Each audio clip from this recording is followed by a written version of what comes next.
Purbo Asmoro and the Evolution of an Indonesian Performing Art by Kathryn, Kitsie, Emerson, proudly published by NUS Press. My name's Peter Schoppert. I'm the director of the press, and I'll be our MC this evening. Through the magic of the interwebs, I'm joining you from a hilltop overlooking the Connecticut River Valley, but we'll have three guests together joining us from Surakarta, Central Java, and also from Jakarta. Kitsie's book, Innovation, Style, and Spectacle in Wayang, looks at the evolution of the narrative form of Indonesian shadow puppetry, Wayang, a form both ancient and up to the minute. We've assembled an amazing group to discuss the new book, but perhaps more importantly, to use the opportunity of the new book to have a broader discussion about Wayang and the changes it's been going through and which it is looking ahead to. Here, we're particularly lucky to have with us the well-known dhalang Ki Purbo Asmoro, whose innovations in the Wayang form are one of the key subjects of the book. Now, the lineup is fairly straightforward. I will introduce our speakers, and then we'll proceed. Two of our guests, Dr. Sugeng Nugroho and Alan Feinstein, will speak first, discussing the book. The author, Kitsie, will respond, and then we'll ask Ki Purbo Asmoro to speak. Now, we've invited him to give, as his work is one of the main subjects of the book, we've asked him to more give an overview of what he sees as the state of Wayang today, the challenges, the hurdles, and of course, the opportunities and his vision of the role that Wayang will play over the next 5, 10, 20, 30 years. Let me introduce our speakers then in the order they'll appear, and we'll have them on camera for you to recognize them as well. First, Dr. Sugeng Nugroho, and he's on your right of the picture. He currently serves as Vice Rector number 3 at ISI Solo, the Indonesian Institute of the Arts in Solo, Central Java. Before joining the higher administration of ISI Solo, Dr. Sugeng was a member of the Faculty of Performing Arts for many years. He completed his doctorate at University Gadjah Mada in the Humanities Department in Jogja, and he's worked for many years as a researcher and writer in the field of pedalangan, criticism and commentary on Wayang. Dr. Sugeng, welcome. Thank you very much for joining us. Alan Feinstein will be our second speaker. Alan is currently Executive Director, hello Alan, Executive Director of AMINEF, the Fulbright Commission in Indonesia. He has a long career in philanthropy, education, culture, and development in Southeast Asia, having worked for several grant-making foundations in Asia, the Ford Foundation, Japan Foundation, Toyota, and Rockefeller Foundations. He joined his first gamelan ensemble as an undergraduate in Wesleyan University in the US in the late 60s and came to Indonesia in 1971 with a group of other students to study Balinese and Javanese gamelan. Alan, I think there's a mistake here because you're much too young for those dates to be correct. And I apologize for that. In addition to his philanthropic work, he's led a number of research projects related to Javanese music, Wayang, and theater traditions, as well as manuscripts in the Palace collections in Solo, Surakarta, Solo. Alan, thank you very much for joining us. After Dr. Sugeng and Alan's comments, we will ask Kitsie to respond. Kitsie's in the center of our picture there in Solo. Kitsie's so wonderful. I'm so happy to have this event. She's originally from Kalamazoo, Michigan, but she's been researching gamelan and Wayang in Solo, Central Java since 1991. She's married to renowned gamelan performer Wakidi Dwijo Martono.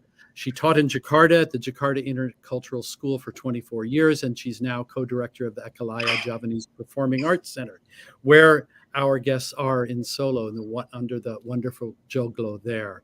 Kitsie has studied performance practices of many dhalang, but for the past 17 years, she's been working intensely with Ki Purbo Asmoro, researching his work, studying his style, and translating his performances. She's a graduate of Cornell, with a master's degree from Queens College in New York City, and received her PhD from Leiden. Kitsie, congratulations again on the book. After Kitsie's comments, we'll ask Ki Purbo Asmoro to speak. Purbo Asmoro is originally from Pacitan in East Java, and he's able to trace his lineage in Wayang back at least 6 generations. He holds a master's.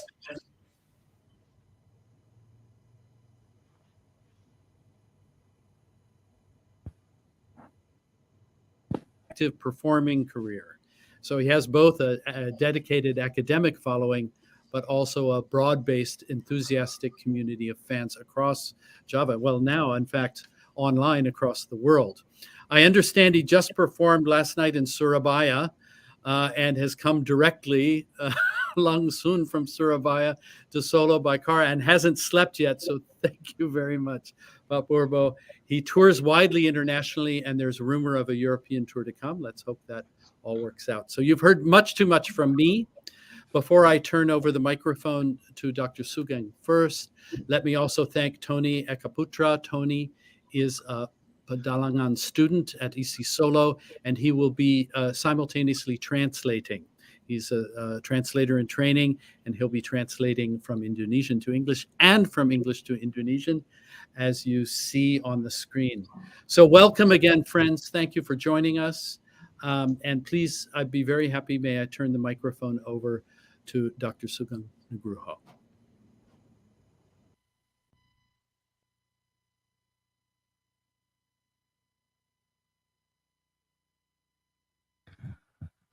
Baik, terima kasih atas waktu yang diberikan.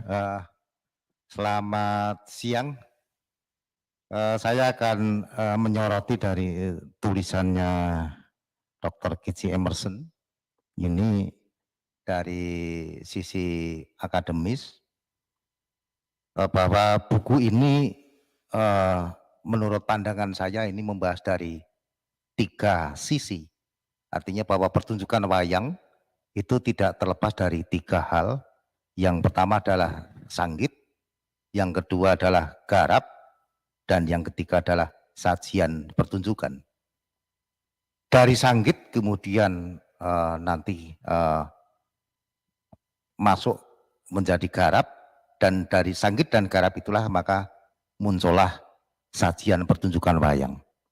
Sanggit merupakan ide atau imajinasi tentang sesuatu yang belum pernah ada sebelumnya. Pada sisi lain, sanggit juga merupakan interpretasi seseorang, dalam hal ini adalah interpretasi dhalang terhadap sebuah karya pedalangan yang telah muncul sebelumnya. Jadi tinggal dhalang akan menggunakan posisi yang mana, apakah ingin menyajikan karya baru, sama sekali baru, ataukah ingin menginterpretasi karya yang sudah ada. Dari sanggit itulah kemudian jadilah garap, yaitu suatu rangkaian atau sistem, rangkaian kegiatan yang dilakukan oleh dhalang bersama dengan kerabat kerjanya. Ada pengerawit, ada pesinden, ada wiroswara,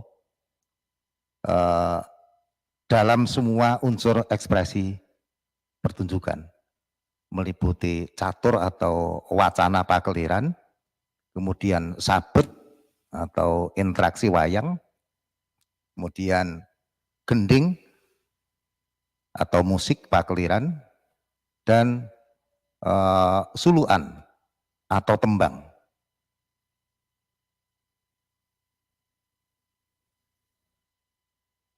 Ketiga hal tersebut tidak terlepas dari adanya modal kesenimanan seorang dhalang. Jadi semua itu baik sanggit maupun garap itu sangat dipengaruhi oleh modal kesenimanan seorang dhalang. Dari sisi sanggit ada beberapa aspek yang mendukung. Yang pertama adalah paromo sastro, artinya dhalang itu harus mengetahui, harus bisa membaca dan menulis. Yang kedua adalah awicarito.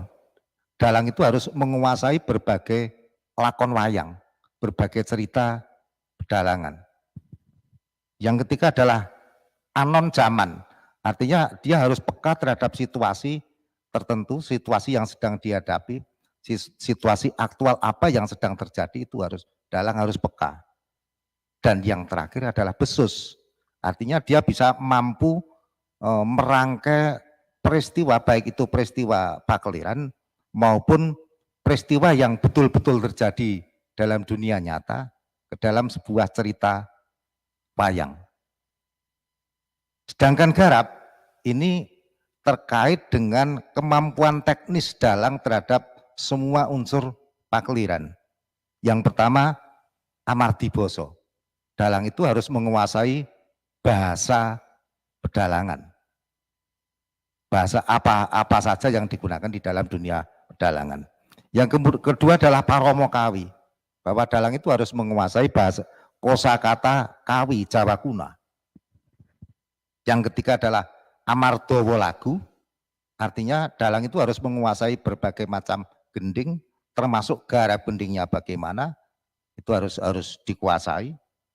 Kemudian yang keempat adalah onto wacono. Dia harus mampu membedakan teknik penyuaraan antara tokoh satu dan tokoh yang lain. Itu harus berbeda sesuai dengan masing-masing karakter wayangnya. Berikutnya adalah cucut. Cucut itu artinya dalang harus bisa membuat humor. Harus bisa membuat humor agar pakliran itu tidak tampak sepi. Kemudian tutuk. Tutuk itu artinya dia memang cakap di dalam berbicara. Dia tidak kekurangan kalimat, tidak kekurangan kata-kata di dalam menyajikan pakliran. Dan yang terakhir adalah terampil. Terampil itu bisa keterampilan teknis dalam hal sabet atau menggerakkan boneka wayang.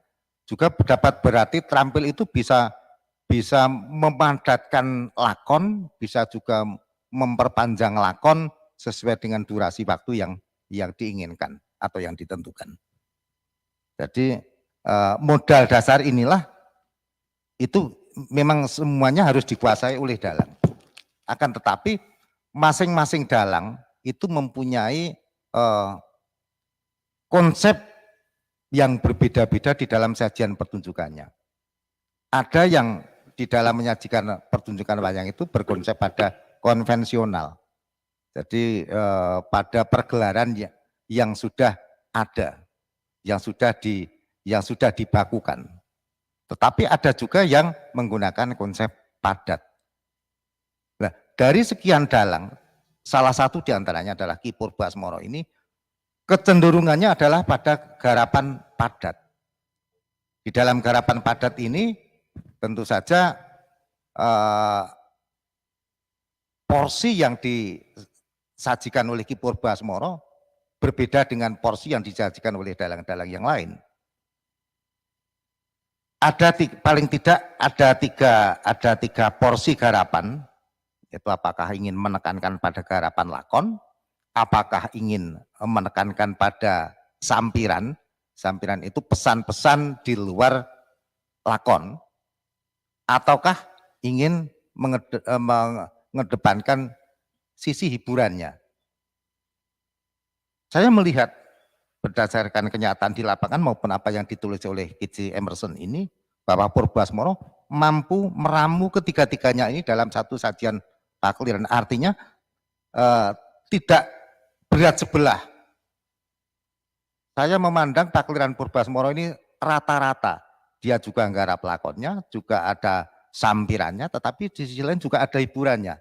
Ini yang tidak dimiliki atau tidak disajikan oleh dalang selain Ki Purbo Asmoro. Dr. Kitsie Emerson di sini di dalam buku ini membandingkan antara pakliran dalang satu dan dalang yang lain.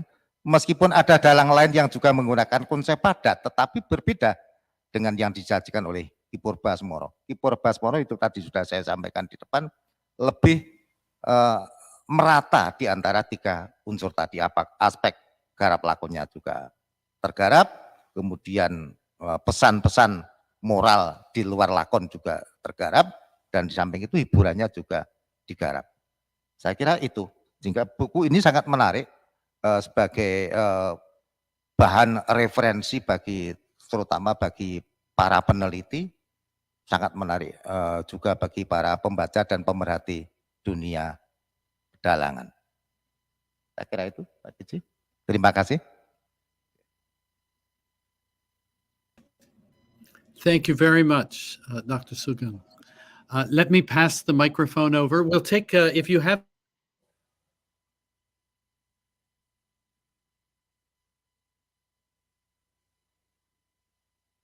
we will, but you can type them into the YouTube, depending on where you're following us, whether on YouTube or Facebook, you can type your comments and questions into the sections there on YouTube and Facebook, and we will relay them to the speakers. So feel free to ask any questions you like during the session, and we'll relay them to the speakers. Now, if I could ask Alan Feinstein to say a few words about the project. Alan. Thank you very much, Peter. Hello to all. I'm very happy to be asked to talk about Kitsie Emerson's newly published book and why I think it's important. Kitsie, if I may call her that from now on, and Ki Purbo Asmoro, who I'll call Ki Purbo, are both friends who I've known for a long time. So you may think I'm not entirely objective, but I think I do have a perspective that can help to explain why this is an important book. First, let me say that the current period we're in is a kind of golden age, I think, for the academic study of Wayang. NUS Press itself has published now 3 books in the last few years. Ben Arp's book in 2016, which is a detailed look at a single performance as a study in performance philology, as he calls it. Jan Mrazek's book in 2019, which looks at how Javanese Wayang interacts with television and the internet. And now Kitsie Emerson's detailed study of the evolution of Purbo Asmoro style. Each is different, but each is by a non-Indonesian author writing in English who has a deep and long-term knowledge of Wayang Kulit in Central Java.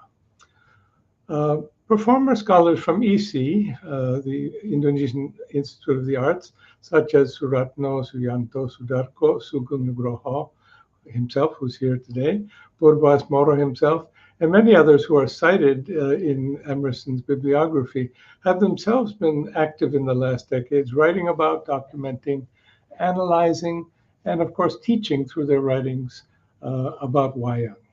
One of the most fascinating parts in Kitsie's book to me is the tracing of the influence that Kundon Humardani, the director of ASCII, which then later became ISI eventually, in the 1970s to the early 80s, he and his proteges, his think tank, as Kitsie puts it, have had on the development of Wayang from the 1970s on until this day. The volumes earlier published by the Lontar Foundation, produced by Kitsie and Ki Purbo, demonstrating the various forms of Wayang as they classify them: classical court, classical village, interpretive condensed, and interpretive all night. There may be different terms used in those books and in this current book, but that's sort of the classification. And the videos that go along with them, these represent an extraordinary wealth of documentary performance and pedagogical material on Wayang now available. I think this is tremendous. And then you add to this the growing body of materials on the internet compiled by Ki Purbo and many other Javanese dhalang, especially noteworthy over the last 2 years and mentioned in Kitsie's book, is the global, during the pandemic, performance or pedagogical materials that Ki Purbo Asmoro himself created, many of them including translations of subtitles by Kitsie Emerson, translations into English. So the potential audience for these materials is quite large. Finally, adding to this, we should mention NUS's Contemporary Wayang Archive, curated by Miguel Escobar Varela, and part of NUS's Asian Intercultural Digital Archives project, and the efforts to digitize images of puppets collected by Walter Angst for the Wayang Museum at Yale, and the huge collection of puppets and photographs of the late great Churchill, now inherited by the Lontar Foundation. So all told, probably there has never been a better time for students of Javanese Wayang, whatever their linguistic backgrounds, to understand, appreciate, learn about, and do research on this infinitely creative and multifarious form. Our author today, and the focus of her study, the artistry and career of Ki Purbo, also here today, are clearly at the center of these efforts. Kitsie herself has dedicated the last 20 years to intensive research and study of Wayang. She estimates that she's documented and taken part in over 1,600 performances during this period. And these are 7-hour performances often, a majority of those by Ki Purbo. For countless members of non-Javanese speaking audiences in Indonesia and abroad, she has opened a window on Wayang performance by providing simultaneous interpretation into English of what is happening on the screen, including narration and dialogue, explanations of who the characters people are seeing, and the backgrounds to the in-group humor that's going on screen. Anyone who has seen this can't fail to be impressed and also grateful, including Indonesians whose English may exceed their grasp of poetic Javanese. So I completely agree with Ben Arps when he says on the blurb of the book's cover that no one is better placed than Kitsie Emerson to explain the shadow puppetry of contemporary Java to a world audience. So that reason alone, this book is important. But it's more than that. In this, she has had the great good fortune of having close access to her main informant, Ki Purbo. Over and again, while I was reading this book, I was impressed by the clarity and the eloquence of Ki Purbo's explanations and interpretations of what Wayang is to him, what he's trying to do as a creator and performing artist. No small amount of the value of this book is to allow readers to hear the dhalang himself speak about these things. He must be an extraordinary teacher at the EC. This, of course, is in addition to the view we get of him as a consummate performer and his performed legacy from reading this book and watching the excerpts from the documented recordings key to it that have been made available online. Excuse me. Again, we should all feel grateful for the accessibility of Ki Purbo's book through the documentation and analysis of it that this book and the earlier ones provide. Javanese dhalang and Sugeng, or Pat Sugeng, has gone into this to some degree, by definition are constantly innovating. Some more radically than others, of course. They must control a tremendous amount of ad hoc, ad-lib, spontaneous activity, literary, musical, theatrical, gestural when they're moving the puppets, anticipatory and reactive to hosts and audiences, cameras and recording devices. This is certainly one of the world's great art forms, and its practitioners some of the most prodigious performers anywhere. Emerson's book, Kitsie's book, focuses on a genius of innovation, nurtured in the traditional forms of Wayang, encouraged through his education and teaching at EC, Ki Purbo Asmoro. Kitsie has followed Mas Purbo's career and his work extremely closely, and being a consummate ethnographer, always taking notes and keeping good systematic track of her notes, has produced a work that explains Ki Purbo's background and his importance in the current flowering of Wayang as a form. She's very clear in pointing out that Purbo has in fact created a new form based on traditional, what she calls classical forms, and has engendered a new tradition that is difficult to emulate, but is still highly influential. This she calls interpreted Wayang. It eschews certain limitations of the inherited traditional form in terms of heightened dramatic prologue, fully composed music, mise en scène, and focus on character, drama, and the essential dramatic, aesthetic, and moral theme of the inherited traditional stories. This then is a very scholarly book, and it's based on rigorous research. But it's also a book that's written in an easy style, free of academic jargon or weighty theoretical concerns. It communicates Kitsie's, one could say, subjective passion for the subject, for deep love and appreciation for the forms of Javanese performing arts. It has a historical dimension, synchronic dimension, but it's also something rare in scholarship on performing arts, the minute delineation of a single artist's style. She sets his work in a historical context and compares his style with his contemporaries, nevertheless.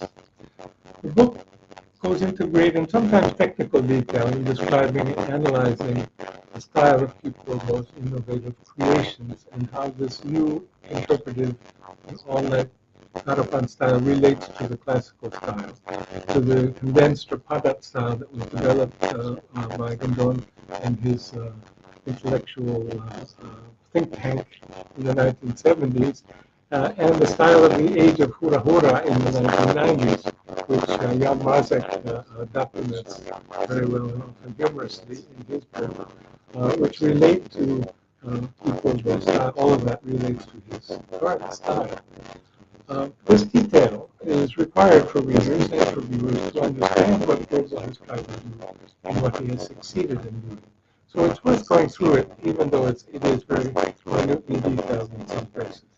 But the book is also accessible, I feel, in the large overview that it gives. The introductory section on the classical style, for instance, probably one of the best and most accurate accounts I've seen, and goes beyond much of the earlier literature introducing Wayang to international readers.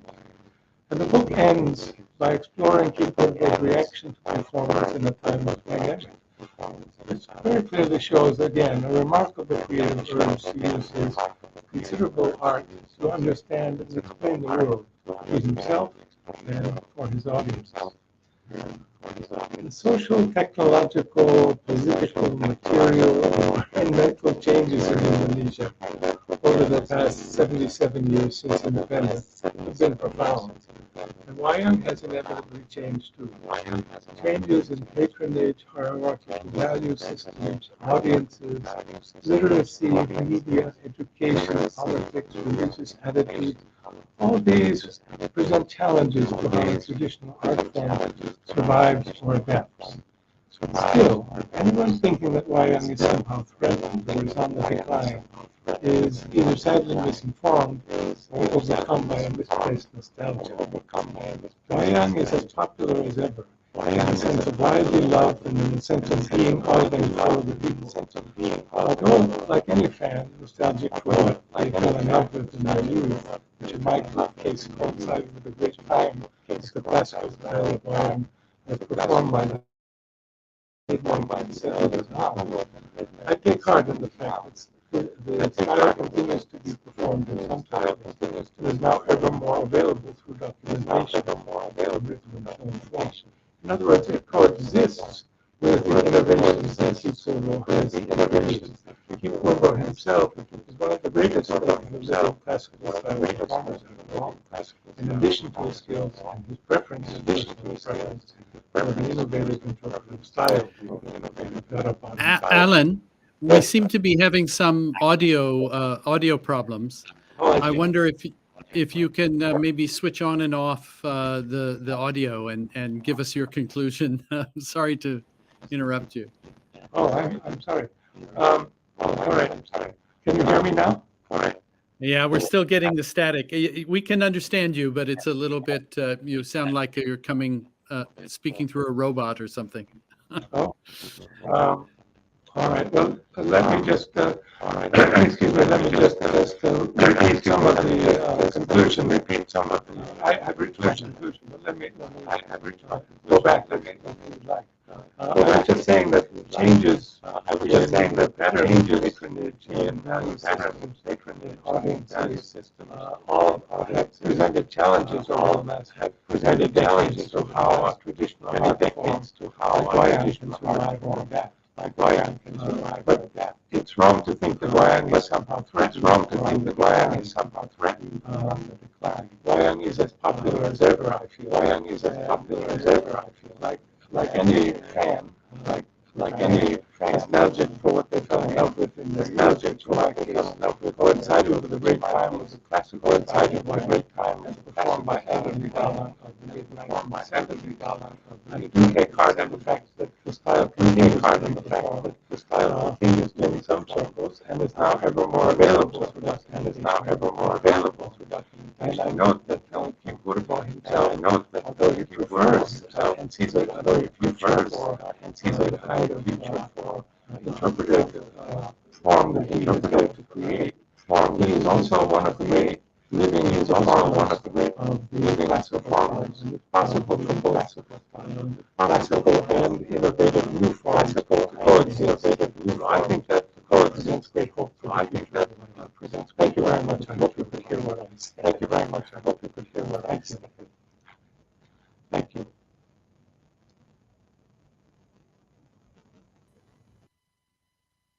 Hear Alan clearly, and thank you very much for that. Kitsie, so we've heard a little bit about the world of the dhalang and how you've interpreted it, and Alan has given us his picture of a kind of golden age of dhalang, and the role of this book in explaining the changes that have kept that golden age going. Tell us a little bit about. Well, respond as you will to those comments, and anything you'd like to share on the making of the book. I'm sure we would be very interested to hear more.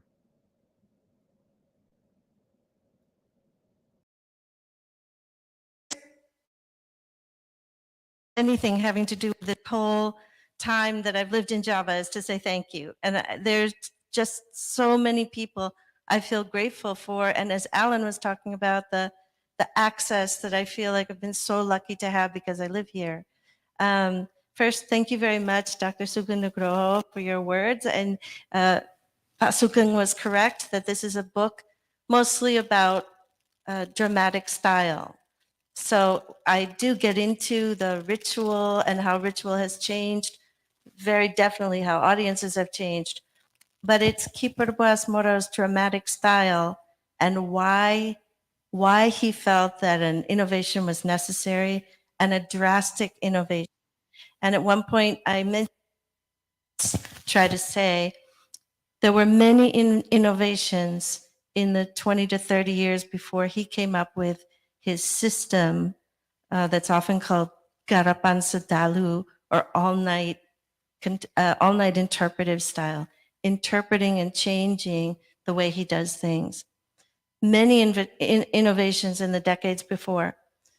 But to my eyes, and what I try to argue in the book, is that he's the first one to make a complete system out of a variety of innovations, so that he works within a completely new system of signaling, of dramatic structure, not a completely new system, but a very different system.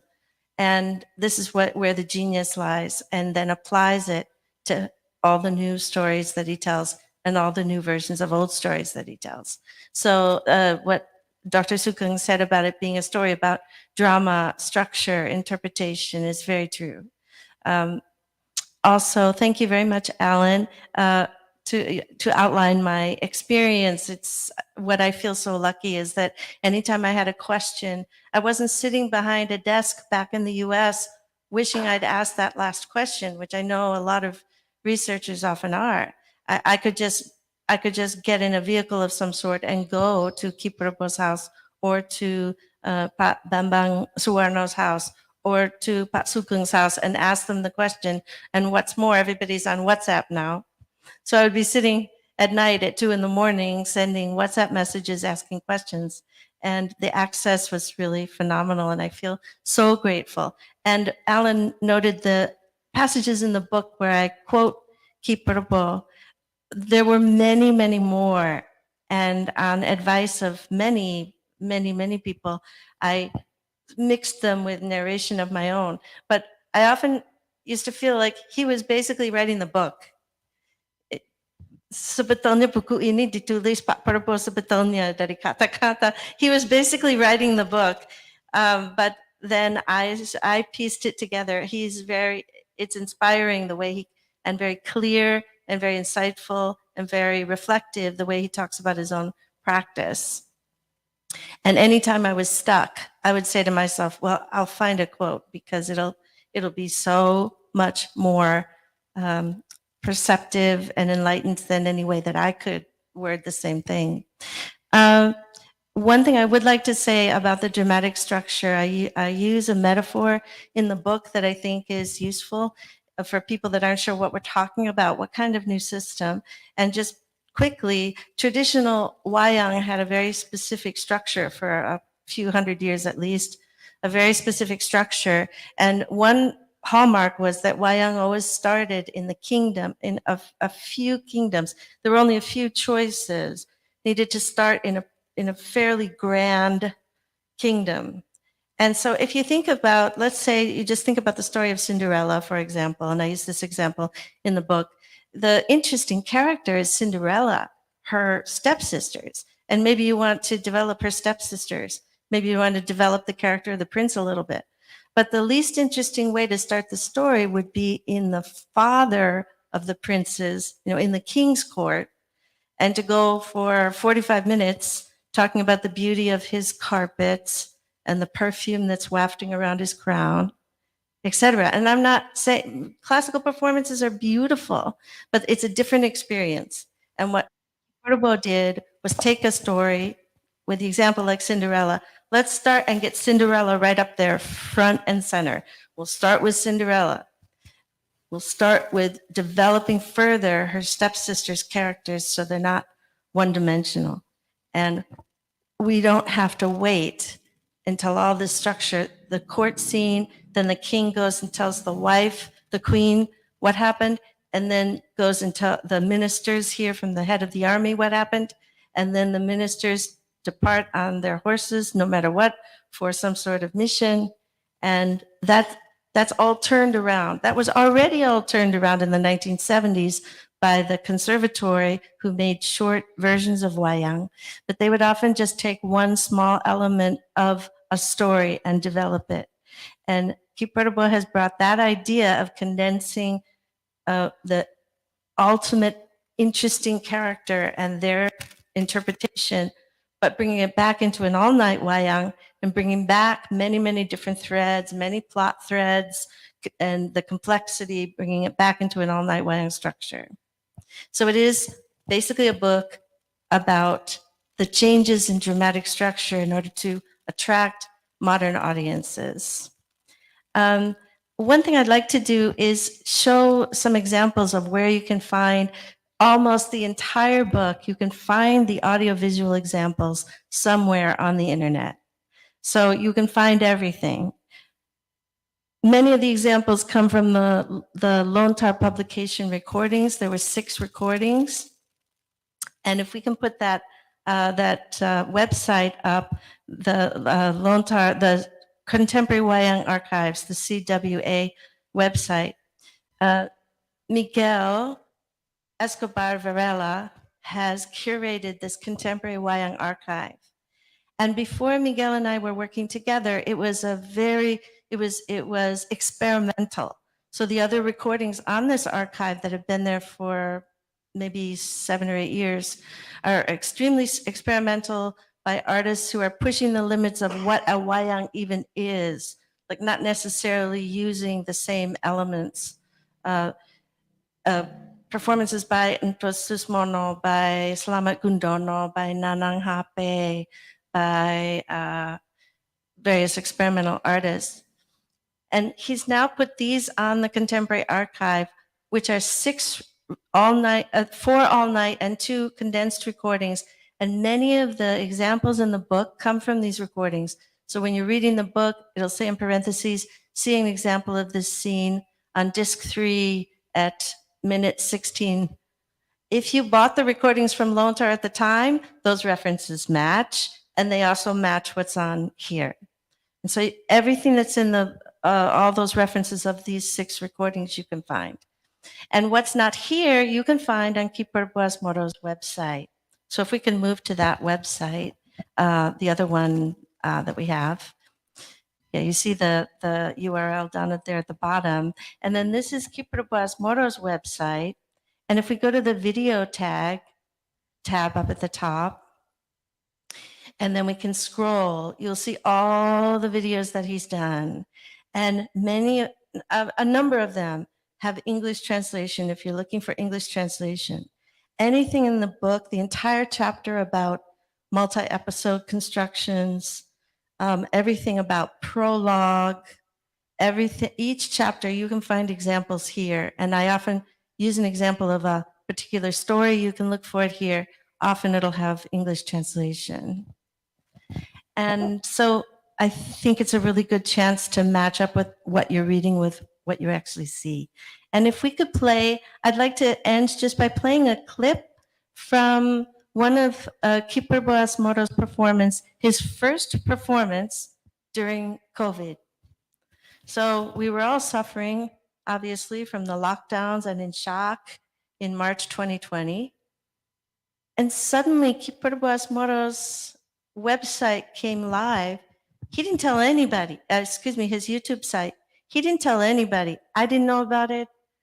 I don't think many of his friends or colleagues knew about it, if anybody. Maybe only his son, who was doing the tech, and probably his wife, right? Only a few people knew about it. Suddenly his YouTube channel came live, and there he was holding an offering, singing, right over here, holding an offering, singing, and then he came and sat down and he performed all by himself. And the effect of him performing all by himself, the same isolation that we were all feeling. When you normally have 25, 30 people accompanying you in a gamelan, and you normally have audience members and caterers, and there he was all by himself. And he had taken the one instrument that he determined to be the most important for him, the guitar, he put it in front of him, and he's playing it. And sometimes he has to take one hand, he's playing one hand with the guitar, and he takes the other hand to move the wayang. I had already finished the book, actually. I'd already sent it to Peter, and I'd already sent the manuscript to NUS before COVID started. And then I was just like, no, I have to, as Ki Purbo was doing all these wonderful things and other dhalang as well, I thought I have to add a final chapter about what's going on during COVID. So it was a year before I sent that last chapter, and we got going with that. So here's the recording of that performance, and this is all talked about in chapter 12 of the book.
Jagat horeku dan tangis banjir loh pating glimpang wondo ingkang tanpa wilangan loro tular tumular malembar ngebaki jagat raya donya ketaman pepeteng samyong agak-agak ingkang katempuh wolak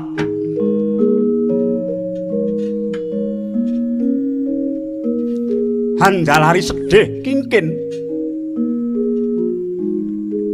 yasira sang sedewa wuragiling Pandhawa jipeking ati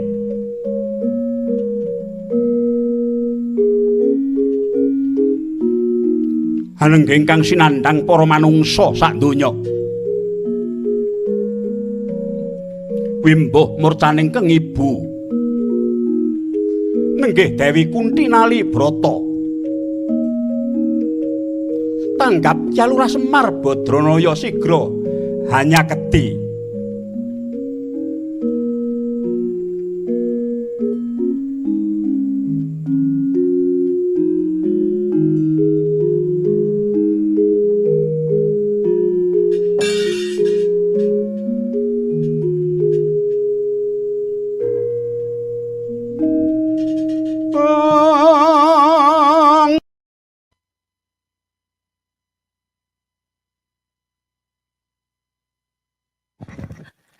all of us felt like we wanted to cry when we saw that, and it went on for 4 hours. So that's what the last chapter of the book is about. Before Ki Purbo speaks, I would just like to, this might be uncharacteristic of a book launch like this, but I'd also like to say a huge thanks to NUS Press, because I wasn't concerned with my own manuscript. I felt, I knew what I wanted to do, and I felt pretty confident, but I was nervous about the proofing process and how long this was going to take. And they have it, I just want to say they have it down. So they have it, they have a proofreader who sends you things in little bits, and it's so easy. I felt like before I knew it, it was like, okay, we're ready to go. And they really made everything easy. So thank you to Peter and everybody at the staff of NUS. It was a real pleasure to work with you. I think it's time for Ki Purbo to speak.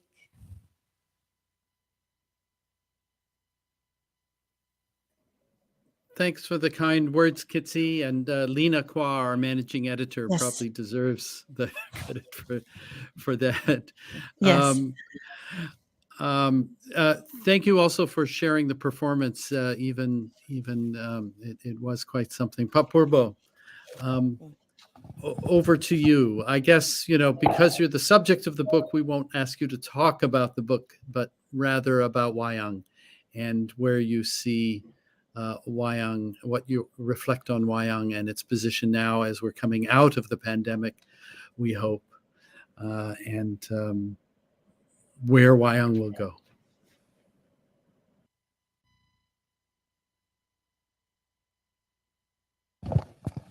Terima kasih Bapak-bapak semua dan Ibu-ibu, Mbak Dr. Kitsie, Pak Dr. Sugeng. Sebenarnya apa yang saya lakukan sejak dulu sampai era COVID, sebenarnya menurut saya selalu konsisten untuk menjaga marwah wayang itu sendiri, agar benar-benar pertunjukan wayang itu substansinya adalah tentang wayang. Walaupun saya tidak menolak dengan bumbu-bumbu yang lain, akan tetapi saya selalu berusaha menjaga agar substansi pertunjukan wayang itu masih lestari sampai kapanpun. Itu tugas berat kita di era baru, zaman global seperti sekarang ini. Saya akan melihat dari sisi pertunjukan wayang dan kehidupan pertunjukan wayang itu sendiri di negara kami, di negara saya. Mohon maaf, bukan berarti saya akan menjustifikasi ataupun menghakimi keadaan ataupun menilai siapapun. Sama sekali tidak. Karena di sini saya memposisikan diri sebagai penjaga budaya, itu saja, tidak lebih dari itu. Ya, karena posisi saya juga sebagai seorang seniman, maka saya berhak melihat dan berhak menyampaikan sesuatu yang terjadi di era sekarang. Tidak ada yang salah, tidak ada yang salah dengan semua apa yang kita amati pada saat-saat ini, yakni tentang kehidupan pertunjukan wayang. Pertama, menurut saya nilai-nilai ajaran moral itu bisa dikatakan semakin luntur karena memang ajaran itu sulit dipahami. Karena biasanya yang mudah dipahami oleh banyak orang, katakanlah begitu, itu hal-hal yang vulgar. Hal-hal yang vulgar saja. Padahal substansi dari wayang itu sejak zaman dulu sebenarnya suatu paparan pesan moral yang dibungkus dengan estetika. Itu. Lah, karena semakin ke sini banyak hal yang menjadi faktor penentu mengapa pertunjukan wayang menjadi seperti ini. Saya tidak akan menyatakan siapa yang salah dan siapa yang benar, akan tetapi memang di dunia ini tidak ada yang langgeng kecuali perubahan. Nah, karena perubahan itu mau tidak mau, kami semua sebagai pelaku seni dan penjaga budaya mesti harus sigap menyikapi masalah ini. Karena ke depan kita tetap harus mempunyai generasi penerus kebudayaan wayang itu sendiri, supaya benar-benar wayang itu dapat ditransformasikan, dapat diejawantahkan, dapat diimplementasikan di dalam kehidupan di masa-masa yang akan datang, tidak melestarikan bentuknya, akan tetapi melestarikan substansinya. Mungkin berkali-kali saya katakan, lah karena eranya sudah demikian, dan juga termasuk juga yang nomor 2 adalah bobot pertunjukan wayang sekarang, kebanyakan orang banyak yang mengatakan semakin ada pendangkalan. Bobot pertunjukan wayang ini menjadi dangkal. Sekali lagi, bukan salah siapa-siapa dan tidak ada yang salah, tidak ada yang benar. Karena ini memang perubahan yang mau tidak mau, siap tidak siap, ya harus menerima perubahan itu. Karena itu kenyataan. Dan ketiga, wayang itu mengutamakan daya tarik kemungkinan. Nah, kalau kita amati di sekarang itu, daya tariknya itu prosentase yang lebih besar itu bukan ada pada wayangnya. Bukan ada permasalahan-permasalahan pesan moral dan paparan cerita yang digarap dengan estetik oleh sang pencipta dhalang. Tetapi karena entertain sudah masuk di sana, sehingga sifat populer dari entertainment itu memang sangat menyenangkan publik. Nah, sehingga itu tidak salah, tetapi kita sebagai orang yang berkecimpung di dunia wayang harus mempunyai strategi untuk menjaga roh wayang itu sendiri agar kedua-duanya bisa tercapai, yaitu dari segi misi dan visinya sebuah tontonan wayang, tadi yang pesan moral yang dibalut dengan estetika pertunjukan wayang, lalu entertainment, popularitas entertain tadi yang juga harus menyenangkan. Lah, karena dua sisi itu bersinggungan dan dari sisi menariknya itu lain. Menariknya wayang dengan menariknya entertain yang non wayang yang masuk di dalam wayang itu sesuatu yang sebenarnya bertolak belakang. Karena wayangnya menjadi kalah, katakanlah begitu. Kalah menarik mungkin ya bagi orang-orang tertentu. Sehingga ketika selesai entertain itu, wayangnya kadang-kadang sudah tidak diteruskan lagi, dalam arti diteruskan dilihat. Karena bagi penonton itu di era-era sekarang biasanya setelah itu hatinya terpuaskan dengan semuanya, sehingga masalah-masalah yang digarap oleh dhalang itu sudah tidak diteruskan lagi oleh penonton. Jadi kebanyakan juga ditinggal pulang. Itu fakta. Nah, selanjutnya adalah karena cara menggarap sebuah pertunjukan wayang dengan terkonsep, dengan estetika, dan sebagainya, paparan pesan moral yang digarap dengan apik, dan sebagainya itu memang sulit, sehingga itu mungkin juga ada yang menghindari, karena memang sulit. Kecuali itu mungkin juga dipikirkan bahwa digarap sulit, tapi belum tentu menjamin bahwa itu akan menguntungkan dari segi publik. Nah, karena publik belum tentu tertarik kalau sekarang tidak dicampur dengan entertain tertentu. Itu masalahnya. Nah, fenomena seperti ini itu terjadi. Jadi seumpama siang ini kita melihat apa yang saya lakukan, oke, saya melakukan itu sejak dulu dan konsisten. Hanya beberapa kali memang kalau kebutuhan pasar di luar kan memang juga saya fleksibel. Tapi kan tujuan saya kan sebenarnya bukan itu. Ya saya luwes saja ngikut, ya kadang ikut seperti tadi malam, seperti itu, entertain full, no problem. Tapi itu kan kadang-kadang saja. Kalau saya mendalang dimanapun kan kebanyakan tidak begitu. Saya masih menjaga roh dan substansi pertunjukan wayang. Lah, selanjutnya lagi yang menjadi faktor adalah kebebasan yang luar biasa bebasnya di era sekarang. Sehingga cara-cara mengolah sebuah pertunjukan itu sangat bebas.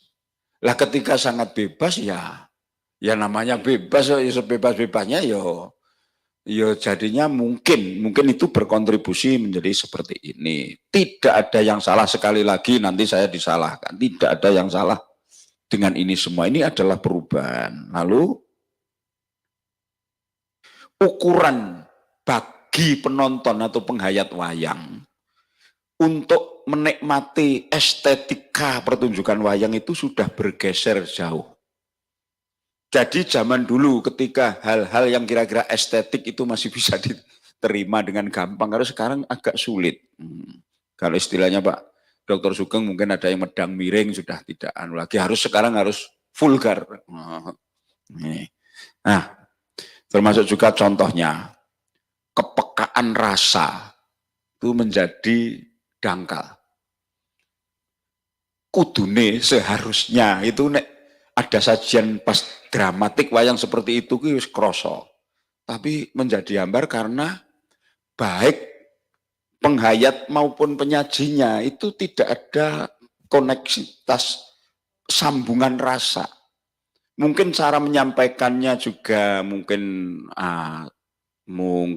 dari segi teknis juga ada kekurangan, dan penontonnya juga tuh sudah tidak berbasic dengan hal-hal seperti itu, sehingga ketika disampaikan tidak nyambung lagi. Nah, jadi yang penting sekarang itu tuntutan selera pasar itu menjadi sesuatu yang dominan, karena memang hidupnya kesenian itu kan harus dengan makan. Bagaimanapun seidealisme apapun seniman itu kalau tidak makan ya tidak bisa berproses, tidak punya dana, ya mesti makanya itu. Lah, saya adalah salah satu mungkin dari beberapa banyak seniman yang saya mencoba masih bertahan di gaya seperti ini, yaitu garap pageliran, yang mana menurut saya di jagat pedalangan yang saya garap itu, menurut saya itu ada sisi-sisi yang sangat menarik bagi saya.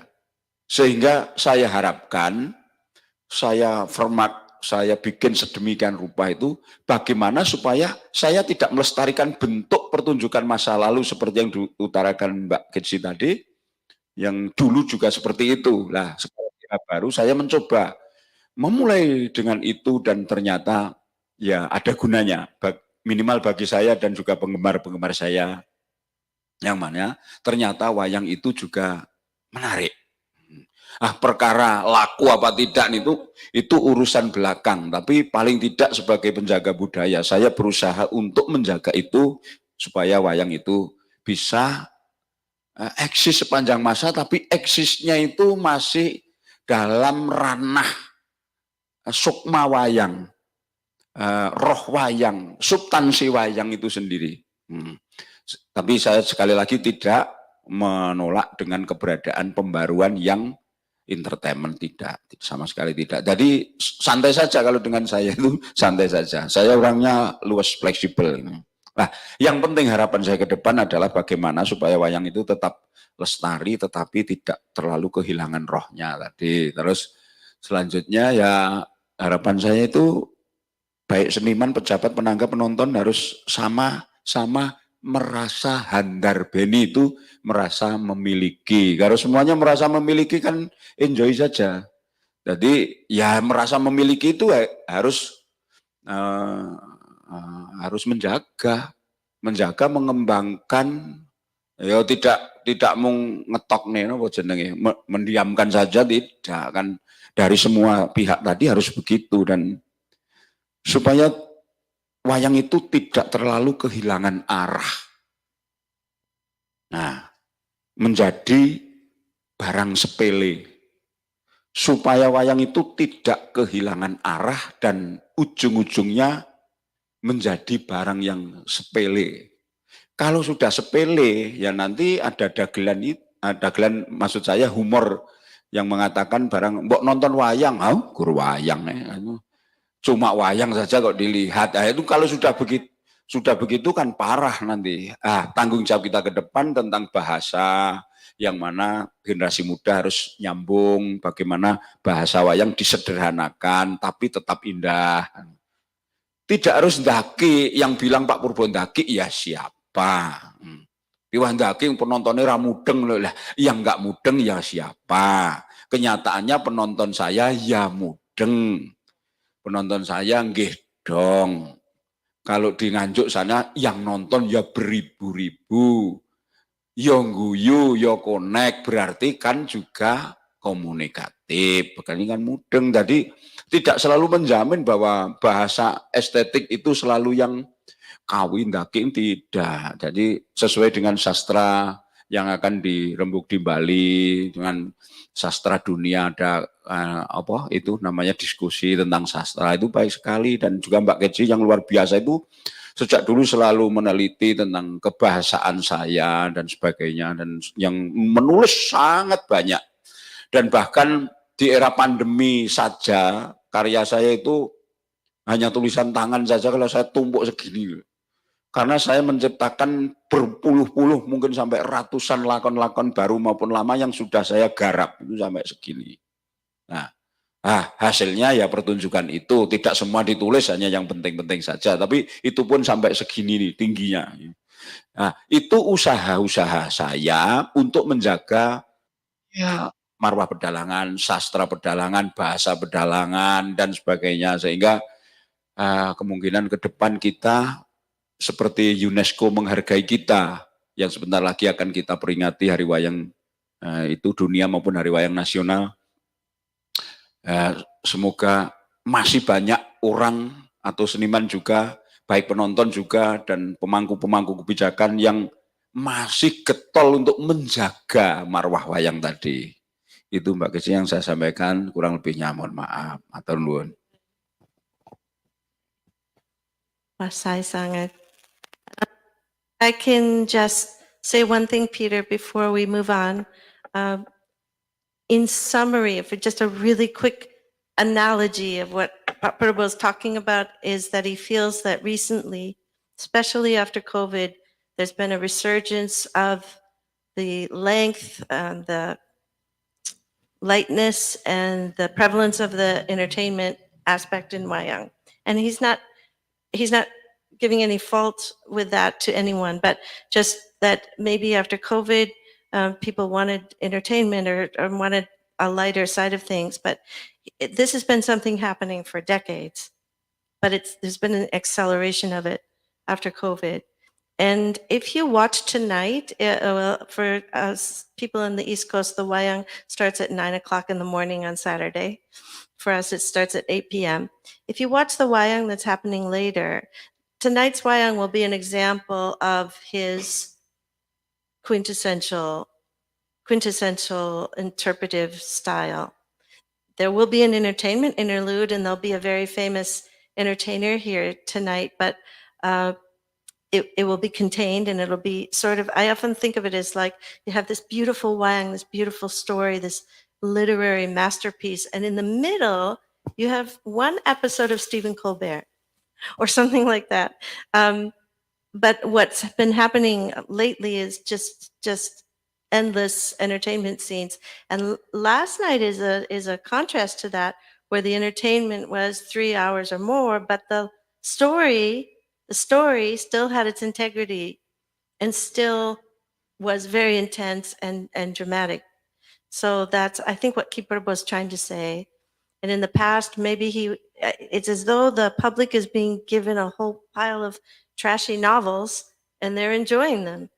And he's tried in the past to be Chaucer, and then he tried to be Shakespeare, and then Dickens, and he's settling for, Amor Tolls or something, but he's not going to go any further than that towards the trashy novels. He's stopping here and he's sticking with his integrity.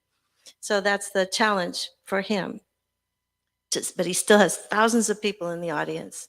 He still has people laughing at his jokes. He still has people, a pin can drop during the dramatic scenes. There was a performance of last week, I think, in Nganjuk. Thousands of people just sitting on the concrete asphalt with nothing, just all night. It had been raining. There was nothing to eat. They were cold, and they were just glued to the screen through everything. So, okay. Thank you, Peter. I don't know if you want to open it back up. Well, yes, Kitsie, thank you so much. Thank you, Ki Purbo. That was wonderful. Oh, that was I think we have some comments and questions coming in on the different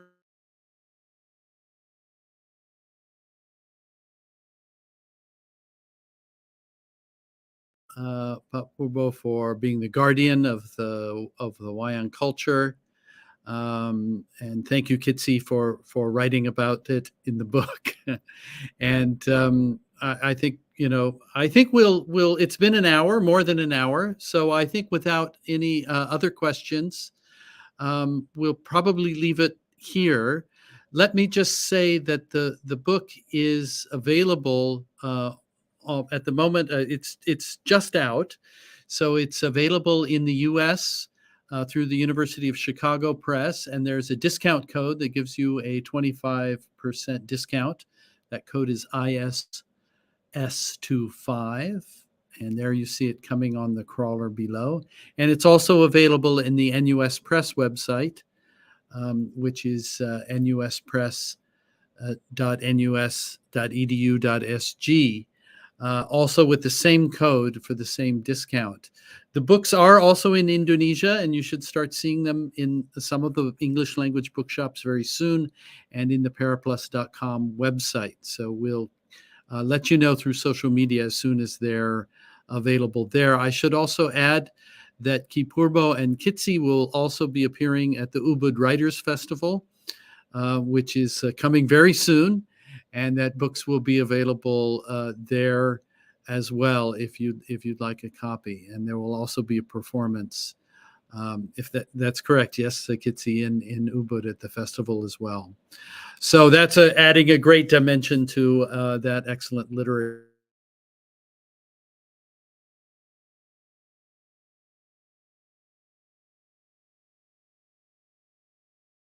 in different forms. It's very late here in the US, so I'm going to put this to a close. But thank you so much, Kitsie. Thank you so much, Dr. Sugeng. Thank you, Alan. And thank you, Ki Purbo Asmoro, for joining us, for sharing the thoughts about the book. The videos will, of course, be up on YouTube and Facebook for those who weren't able to join us today. Thank you again, everyone. Good night, good afternoon, and I look forward to the performance coming just a bit later. Bye-bye.